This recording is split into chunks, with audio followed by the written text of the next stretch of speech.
Livro de Provérbios, né? Nós já estudamos na aula anterior o livro de Salmos, né? Que nós vimos ali que boa parte foi composto por Davi. E o livro de Provérbios, né? Nós temos aí uma coleção de expressões curtas e concisas com lições morais, aplicando os princípios de justiça, pureza e piedade à vida diária.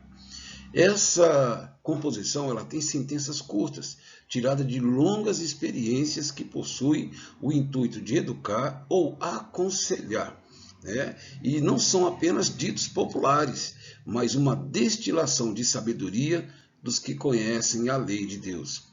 Era uma forma escrita bem conhecida no mundo antigo, que remonta ao Egito ainda dos anos 2700 antes de Cristo. Eles já tinham essa literatura.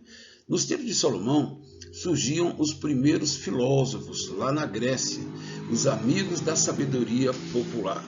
Então nós vimos aí que enquanto na Grécia, né, já florescia o comportamento, né, as atitudes e o método filosófico, nós vimos aqui que, por outro lado, ali no Oriente Médio e até em Israel principalmente, um outro tipo de sabedoria, não investigativa como a dos filósofos, mas uma sabedoria baseada no conhecimento real, um conhecimento baseado na palavra de Deus, no temor de Deus. Nós temos aí como autor do livro de Provérbios o filho de Davi, Salomão. Nós temos aí Salomão e mais alguns sábios que ajudaram a compor, mas assim, mais de 90% da sua composição nós devemos a Salomão. Agur compôs o capítulo 30 e Lemuel o capítulo 31. E é claro que nessas sabedorias, nesse compêndio de sabedoria, apesar de Salomão ter composto a sua maior parte, com certeza, boa parte dos ditos ali proverbiais, Salomão aprendeu de alguém também. E aí ele compilou e integrou na sua coleção de provérbios. Temos provérbios bem famosos. Por exemplo, nós temos lá em Provérbios 28, 20, quem confia em si mesmo é insensato, mas quem anda segundo a sabedoria não corre perigo. Nós vemos ali uma outra pérola do livro de Provérbios, né? Começar uma discussão é como abrir uma brecha. Não diga, por isso, resolva a questão antes que ela surja. Essas aí são pelo menos duas, né? Tem mais uma expressão abaixo, mas esse é o livro de Provérbios. São pequenas composições que visam trazer uma sabedoria sobre fatos e situações da vida. Vamos acompanhar. O tema do livro de Provérbios é o temor do Senhor é o princípio da sabedoria. E esse livro ele tem como propósito dar sabedoria aos jovens. O objetivo maior, logo no início do livro de Provérbios, é voltado para os jovens, mas é claro, de uma maneira geral, ele visa dar sabedoria a qualquer homem, qualquer mulher que quer um crescimento na graça, no conhecimento, um amadurecimento. E essa sabedoria a que se deve buscar, principalmente no livro de Provérbios, não é uma sabedoria natural, mas é uma sabedoria baseada no temor de Deus.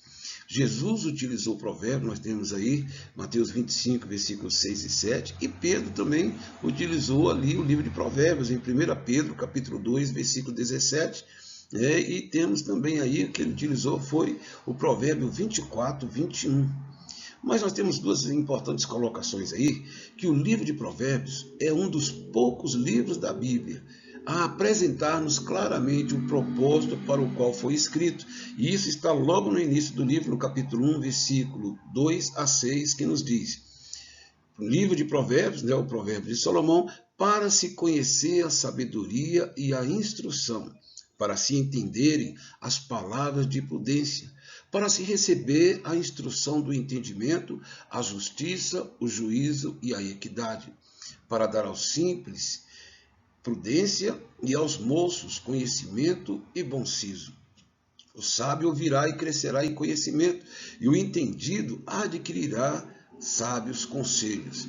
Para entender os provérbios e a sua interpretação, as palavras dos sábios e as suas proposições. Então aí está um enunciado de quais que são os propósitos do livro. Uma coisa importante que nós temos nessa observação, que o livro de Provérbios tem o objetivo, de uma maneira mais, a nível mais amplo, formar pessoas sábias. Nesse livro, o Senhor dá-nos instruções detalhadas de como agir nas mais diversas áreas da vida em nosso relacionamento. Por exemplo, no nosso relacionamento com Ele, no nosso relacionamento com os nossos pais, nosso relacionamento com os filhos, com os vizinhos, com as autoridades. Tudo isso é para nós sabermos, aprendermos como lidar com todos esses níveis de relacionamento da forma mais sábia possível. Fatos importantes que nós temos com relação ao livro de Provérbios. Primeiro, o homem sábio em Provérbios é aquele que é humilde, ele teme ao Senhor, confia no Senhor e não em si mesmo, ele honra o Senhor, escolhe a sabedoria, confessa seu pecado, reconhece seu orgulho. São alguns destaques aí que nós temos aí com relação ao livro de Provérbios, que tem como pensamento-chave: buscar a Deus é adquirir sabedoria. Ter sabedoria é saber viver. Não ter sabedoria é buscar a própria ruína. Por isso que ele tem um provérbio-chave: o temor do Senhor é o princípio da sabedoria. Os loucos desprezam a sabedoria e a instrução. Então, o foco do livro de Provérbios é a sabedoria. Como saber lidar nas diversas situações da vida. Mas não uma sabedoria estratégica, mas uma sabedoria baseada no temor de Deus, que tem a iluminação e a direção de Deus nas tomadas de atitudes. Vamos agora ao livro de Eclesiastes, a busca por sentido da vida. O livro de Eclesiastes, ele significa, a palavra Eclesiastes, na verdade, significa o pregador. Nesse caso, essa palavra, o pregador, que no hebraico sugere essa palavra, é aquele que tem a função de presidir ou pregar na Assembleia. O ensino público de Salomão, retratando suas experiências e lições aprendidas quando afastado da presença de Deus. Na verdade, o propósito desse livro é como se esse pregador, na verdade, fosse um homem fazendo um discurso, um resumo da sua vida. E o autor desse livro é Salomão. O próprio versículo 1 do livro diz: palavras do pregador, filho de Davi, o rei Salomão. Com relação a esse autor, a autoria de Salomão com relação a esse livro, nós vemos aí que, apesar do nome não aparecer no livro, ele se identifica como filho de Davi, rei de Jerusalém. O autor afirma: venho sendo rei em Jerusalém. A descrição que nós encontramos lá em Eclesiastes, capítulo 2, versículo 1 a 11, diz, ou confere com as riquezas que Salomão possuía. Lá descreve a sua riqueza, todas as suas experiências, o seu crescimento, a sua sabedoria, que tornou-se notória em todas as regiões. E o autor identifica-se como aquele que reuniu e organizou muitos provérbios. Com relação a isso, nós vamos até dar um comentário a mais logo ali na frente, na passagem a seguir, mas é muito importante então nós sabermos e entendermos que o propósito do livro de Eclesiastes é com que o autor trazer um discurso. Nesse discurso, na verdade, é uma análise que ele faz da vida aqui na Terra.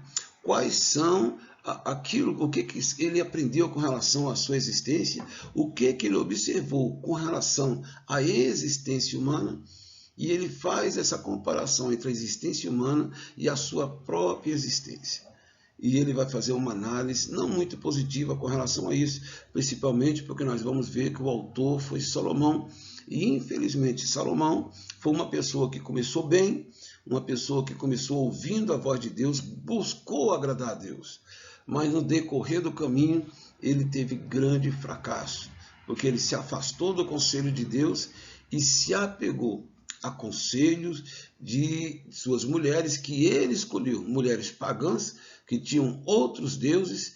E apesar de Salomão ter sido um homem que ouviu a voz de Deus, ter uma experiência com Deus, ele abriu mão dessa experiência para se envolver no mundo do paganismo. A data do livro, O livro deve ter sido escrito no final do reinado de Salomão, sendo fruto de sua maturidade espiritual. E Salomão reinou de 970 a 930 a.C., por isso esse livro deve ter sido escrito por volta de 935 a.C. A tradição dos judeus afirma que Salomão teria escrito esse livro. Nós vamos ver uma coisa muito importante, repetindo, desculpe. A tradição dos judeus afirma que Salomão teria escrito Cantares, o livro de Cantares, durante a sua juventude, e o livro de Provérbios em sua maturidade, o livro de Eclesiastes no final da sua vida, tentando externar sua tristeza pelo tempo perdido, principalmente com a carnalidade e idolatria a que se havia entregue. O livro de Eclesiastes, ao contrário do livro de Provérbios, o livro de Provérbios ele tem uma nota positiva e alegre, dando esperança, transmitindo vida, transmitindo como é maravilhoso uma sabedoria de escolher os caminhos do Senhor e todo o conjunto de benefícios que a pessoa recebe por escolher esse caminho da sabedoria. Mas já o livro de Eclesiastes, ele tem uma nota triste. Ele tem uma nota de uma pessoa que não experimentou ou não escolheu a sabedoria que está em um livro de Provérbios. Pelo contrário, muitas das recomendações que estavam no livro de Provérbios, esse autor preferiu por não praticar. E ao final da sua vida, ele chega à conclusão, ele faz uma análise de si mesmo. Quanta coisa ele perdeu por ter escolhido outro caminho. O livro de Eclesiastes tem uma nota triste, um pouco negativa, das pessoas que contemplam a glória no mundo, não com alegria, não com o prazer de ter vivido sob a bênção de Deus, mas ter vivido uma vida ou viver uma vida sob o fardo da falta de esperança. O livro é um registro inspirado de palavras não inspiradas do homem natural, sobre experiências humanas e a providência divina. É muito importante você compreender que quando ele fala é o registro inspirado, é porque nem tudo que você vai encontrar na Bíblia é aquilo que Deus quer para os homens. Mas Deus permite que certos registros, falhas, erros, pecados, várias outras coisas sejam registradas na Bíblia, para que o leitor saiba o que é que nós devemos evitar. A Bíblia diz que tudo que foi escrito para o nosso ensino foi escrito. Então, mesmo situações erradas, mesmo atitudes erradas, a Bíblia permite que fique registrado, mesmo ensinos errados. Muitas vezes a Bíblia permite que esteja ali para que nós sejamos ser advertidos o que não podemos fazer, o ensino que nós não devemos aceitar. E no livro de Eclesiastes nós vamos ver algumas considerações de que Deus permitiu ser registrado, mas que na verdade é para que nós possamos ter precaução com relação a isso. O livro é uma retrospectiva na velhice de Salomão, uma vida vazia em que ele viveu com o coração desviado do temor do Senhor. Ellison observa que o conteúdo e as conclusões certamente combinam com os anos de maturidade de Salomão. Contém muitos ensinamentos sadios, com certeza. O livro de Eclesiastes contém várias orientações, porque na verdade ele foi escrito por um homem sábio, um homem que sabia o que era certo e o que era errado, um homem que foi criado na presença de Deus. O seu pai era Davi. Então este homem, Salomão, conhecia muitas coisas positivas acerca do temor do Senhor. E como sábio, apesar de ele ter abandonado aquela sabedoria espiritual para vivenciar somente as experiências de uma sabedoria natural, com tudo isso, Salomão era um homem que já tinha ouvido a voz de Deus. E ele tinha discernimento do que era certo e era errado. Por isso que no livro de Cantares nós vamos encontrar muitas recomendações positivas, recomendáveis. E aqui e ali nós vamos encontrar algumas situações que nós devemos ter cuidados. Vamos ver aqui uma análise. Contém muitos ensinamentos sadios e muitos que contrariam mesmo algumas doutrinas bíblicas. Quando nós vemos lá no capítulo 3, sobre o tempo em que o autor fala que há tempo para todas as coisas, ele diz que há tempo de matar e tempo de curar. E nós sabemos que não há tempo para matar, pelo menos da nossa parte, né? Não é permitido. Há tempos de amar e tempos de aborrecer. Não sejas demasiadamente justo, nem demasiadamente sábio. Não sejas demasiadamente perverso e nem louco. Então, a princípio, ela sugere a ideia de que você não procure ser justo demais, não procure ser sábio demais e não procure ser louco demais. É claro que para tudo isso tem uma explicação, o autor está usando uma linguagem figurada, quando ele diz que há tempo de matar e tempo de curar, tempo de amar e tempo de aborrecer. São fases da vida do homem, que o homem deve estar preparado, em que nenhuma fase da sua vida e nenhum elemento que está acontecendo na sua vida no presente quer dizer que isso vai acompanhar toda a sua vida. Pessoas que se afastam hoje, amanhã pode se voltar para ele, mas eles devem estar preparados que pessoas que o abraçam hoje, amanhã pode não estar abraçando. Então, diante das inconstâncias da vida, a pessoa que lê o livro Eclesiastes deve saber que eles devem estar preparados e sempre de olho naquele que é perfeito, que é Deus. Ele sugere até uma certa nota, como eu falei, o livro de Eclesiastes tem uma nota um pouco negativa, triste, e ele sugere que a esperança de uma vida futura é comparada com a dos animais. Ele chega a afirmar que ninguém sabe para onde vai o fôlego, que talvez o fôlego dos homens e dos animais vai para o mesmo lugar. E por isso que até uma seita se serve desse versículo para dizer, essa seita não acredita que o homem tem espírito. Ela acredita que quando o homem morre, ele é como um animal, um cachorro que morre e expirou, acabou. E Deus irá se lembrar dele e um dia ressuscitar. Ou seja, eles não creem da essência espiritual que nós temos, enquanto a doutrina cristã diz que nós somos corpo, alma e espírito, e que o nosso espírito se afasta do corpo por ocasião da nossa morte. Nós cremos nisso e a Bíblia está recheada de exemplos nisso, mas baseado nesse versículo isolado, em que o autor diz que assim como morrem os animais, morre o homem. Assim como o fôlego dos animais vai para um determinado lugar, o dos homens também vão, expira. E eles se servem desse versículo isolado. Por diversas vezes, o livro enfatiza que a melhor coisa para o homem natural é extrair o maior prazer possível dessa vida. Então, ele dá muito enfoque a essa questão de se viver nos prazeres dessa vida, o que pode levar algumas pessoas a querer viver essa vida somente em busca da satisfação dos seus prazeres, desprezando o ensino de Jesus Cristo. Buscar em primeiro lugar o reino de Deus e a sua justiça, e as demais coisas vos serão acrescentadas. Então, em primeiro lugar, nós não devemos buscar satisfação, riqueza e prazeres. Em primeiro lugar, devemos buscar coisas de valores eternos, o reino de Deus e a sua justiça.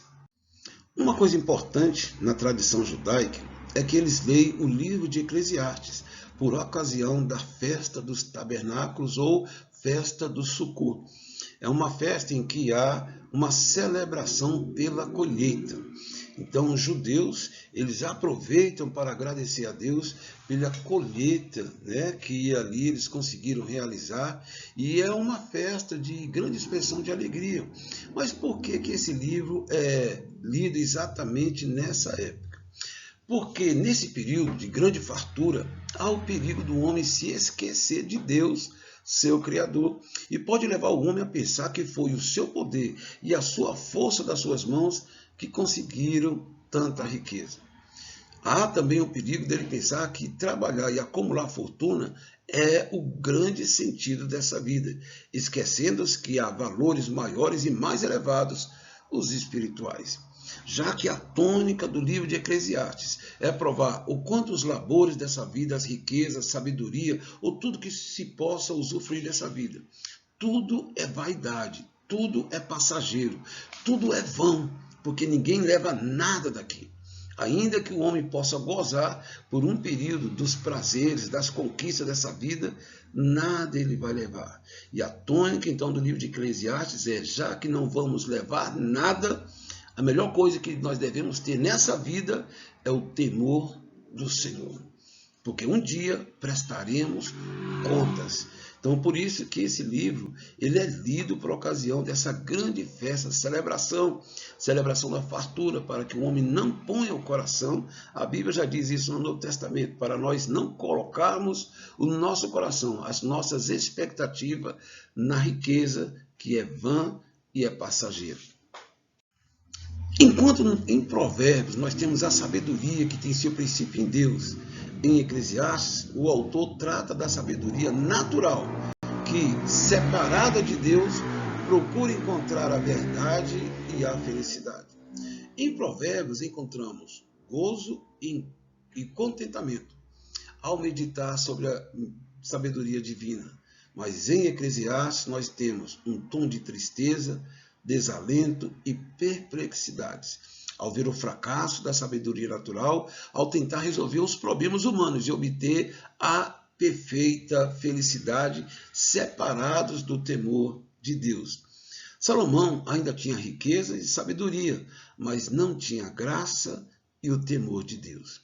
Por isso, o tema do livro é: sem a bênção de Deus, a sabedoria, posição e riquezas não satisfazem.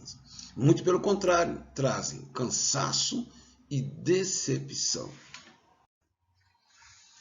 O conteúdo do livro. Primeiro, nós vamos ver aí em algumas partes, né? A primeira é a futilidade do prazer e da sabedoria humana. Ou seja, tudo resulta em decepção. Como são vãs, são passageiros, todas essas questões, esses prazeres e a sabedoria, conquistas humanas passam. Por isso, quem detém essas coisas, no fim há uma certa frustração. Nós vimos aí a vaidade dos esforços, no capítulo 1, ao meditar que suas riquezas serão herdadas por quem não esforçou. Vemos aí a vaidade da sabedoria humana. A morte cessa tanto a vida do tolo como a vida do sábio. A vaidade dos prazeres, no capítulo 2, versículo 8 a 11, a busca incessante por prazeres resultará em frustração, por ser tudo tão passageiro.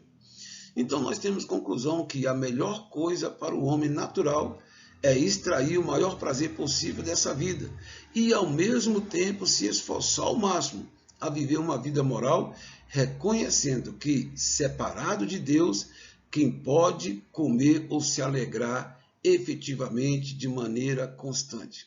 Então, segundo o autor, há uma busca. O homem natural deve, e isso é estimulado até hoje. Nós vemos que todos os nossos programas de TV, tudo aquilo que é voltado para o entretenimento, é fazer com que o homem viva uma vida de alegrias, para que ele esqueça as suas dores. Essa é a busca do homem natural. Mas mesmo esse homem natural deve estar consciente de que toda essa busca, de toda essa vida, em função do entretenimento, da busca do prazer, ele pode ter certeza, nada irá preencher o vazio do seu coração.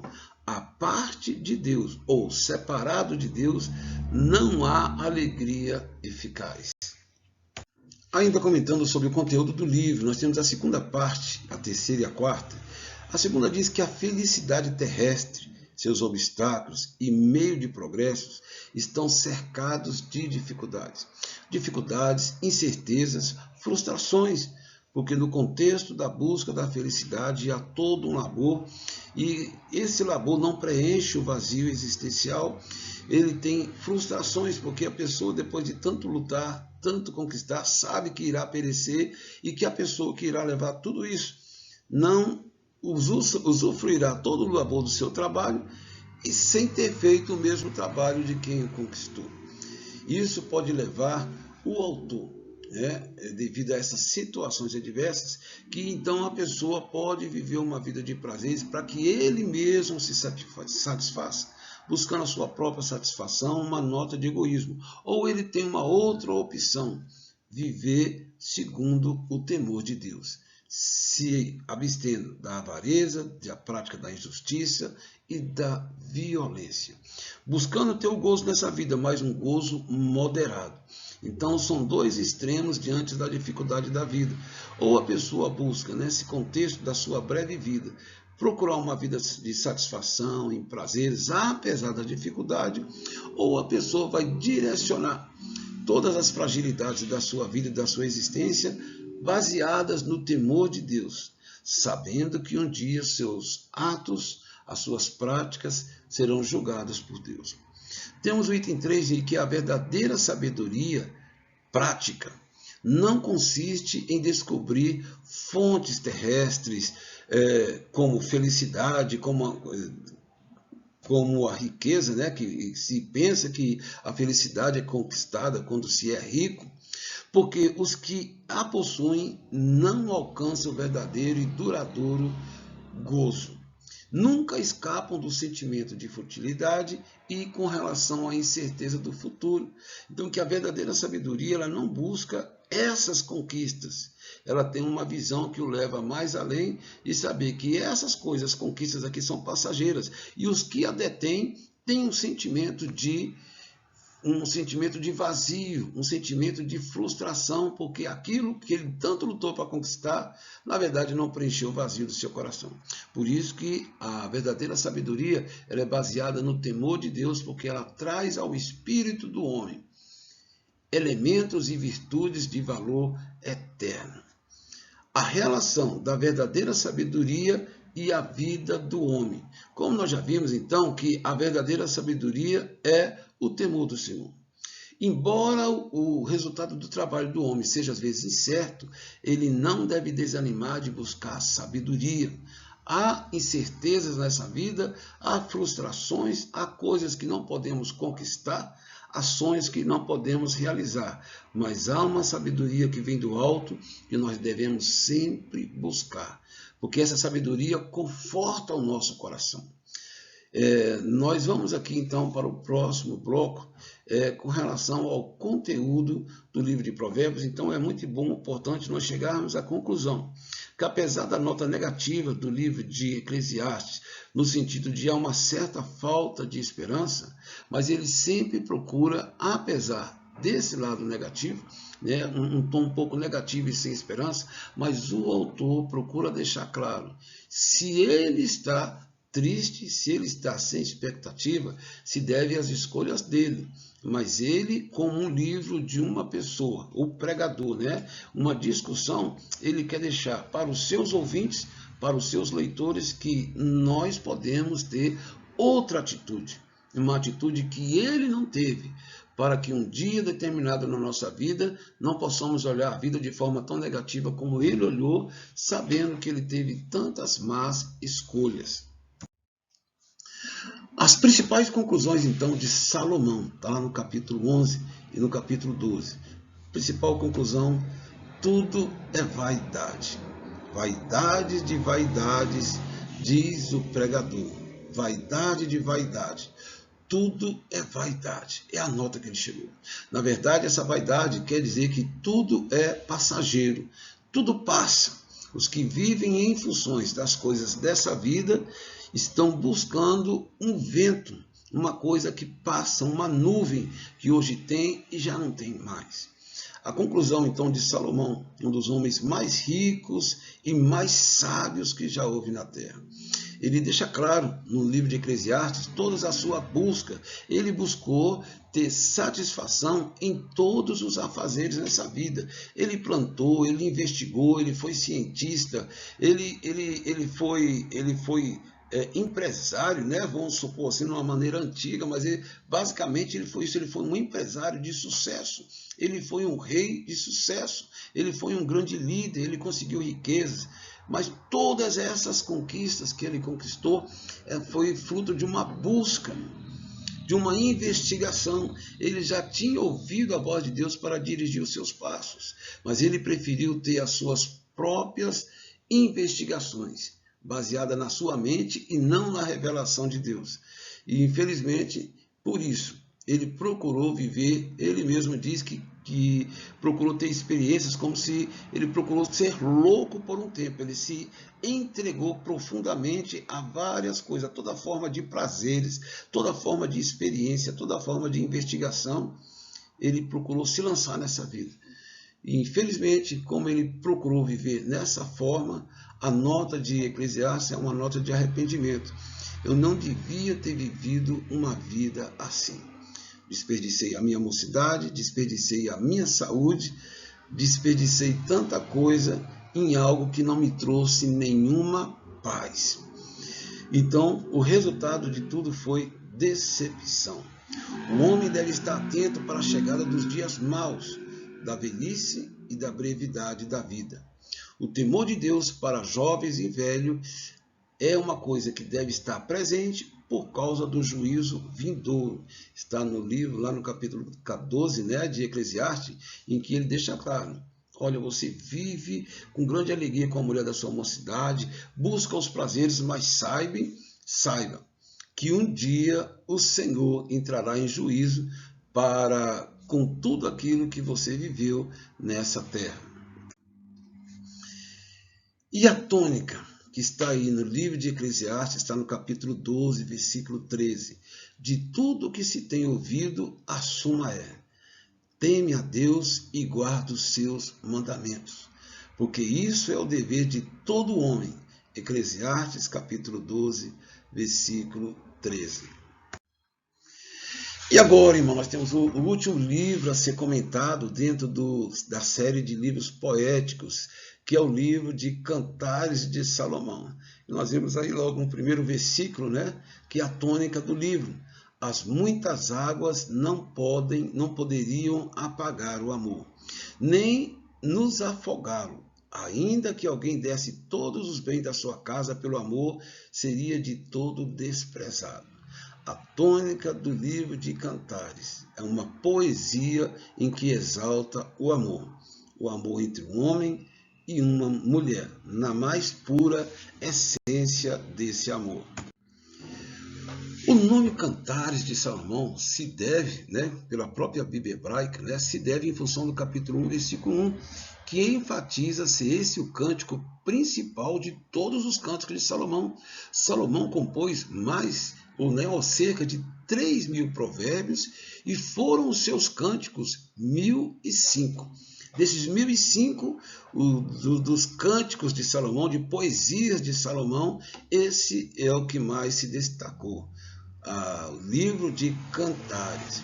Então nós temos como autor o próprio Salomão, que nós vamos chamar de Cânticos dos Cânticos.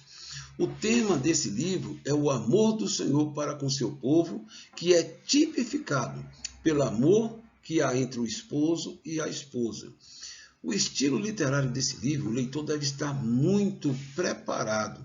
Muitas pessoas, quando leem o livro de Cânticos, ficam um pouco envergonhados a forma como ele expressa com relação ao corpo da mulher, ao corpo do homem, a forma em que ele aborda, exalta a beleza da sua mulher, com um certo tom do desejo sexual. E para nós pode até ser um pouco constrangedor, mas o leitor deve ter em mente que essa é um estilo oriental e que eles não se sentem muito envergonhados de abordar esse tipo de tema. Então, na cultura oriental, essa temática não era palavra torpe, não é nada disso. É uma exaltação àquilo que existe no mundo natural.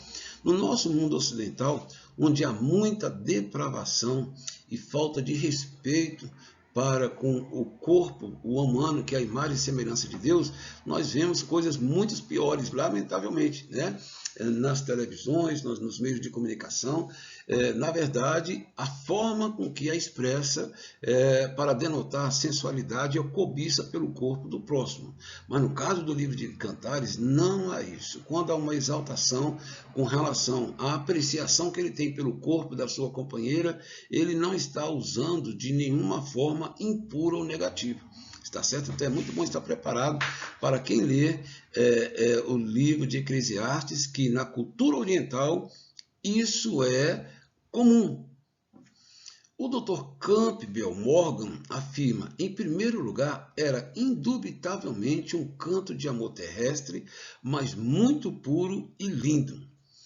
Então, nós vemos aí que há algumas mulheres, né, algumas pessoas que encontrariam indecências no céu, se por acaso fossem para lá, mas ocultariam as mesmas indecências em suas almas corrompidas.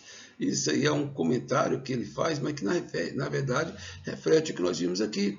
No mundo ocidental é muito mais imoral o comentário sobre essa temática do que a forma que o autor retrata aqui no livro de Cantares. O enredo do livro, ele se trata de uma história de amor entre Salomão e uma moça de uma aldeia no norte de Israel. Ele foi visitar sua vinha naquela região e após conquistar o amor da moça, ele volta para Jerusalém e depois retorna para trazê-la ao palácio. Eles se casam e celebram o amor. É mais ou menos em função disso que é o contexto do livro. O propósito do livro. Cantares de Salomão é uma história de amor que glorifica o amor puro e natural entre um homem e uma mulher. Focaliza a simplicidade e a santidade do matrimônio, que no caso de Hebreus, capítulo 13, nós vemos ali, né, que o leito deve ser sem mácula. Honrado seja entre vós o matrimônio e o leito sem mácula, porque quanto aos impuros, Deus os condenará.